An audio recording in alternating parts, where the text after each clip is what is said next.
अरे लोग किंद बैठे वेंकट अरे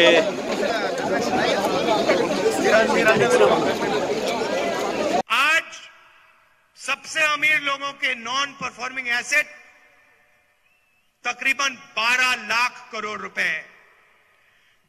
भाई और बहनों, सच्चाई है कि हिंदुस्तान का बैंकिंग सिस्टम जैम हो चुका है। प्रधानमंत्री जी को हिंदुस्तान के सबसे अमीर लोगों का कर्जा माफ करना है।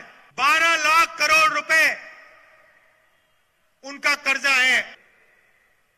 गब्बर सिंह टैक्स का एक ही लक्ष्य है, हिंदुस्तान के गरीब किसानों, मजदूरों, छोटे दुकानदारों के जेब में हाथ डालो, उनका पैसा छीनो और हिंदुस्तान के सबसे अमीर लोगों का कर्जा माफ करो।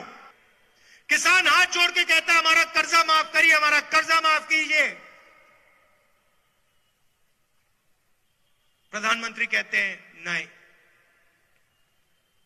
तुम सूट बूट वाले नहीं हो। पहली बार हिंदुस्तान की हिस्ट्री में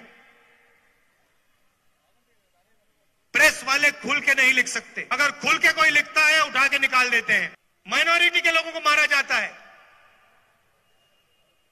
दलितों को मारा जाता है, पीटा जाता है, आदिवासियों को मारा जाता है, लड़कियों, छोटी बच्चियों का रेप होता है। प्रधानमंत्री जी एक शब्द नहीं कहते। महंगाई का दाम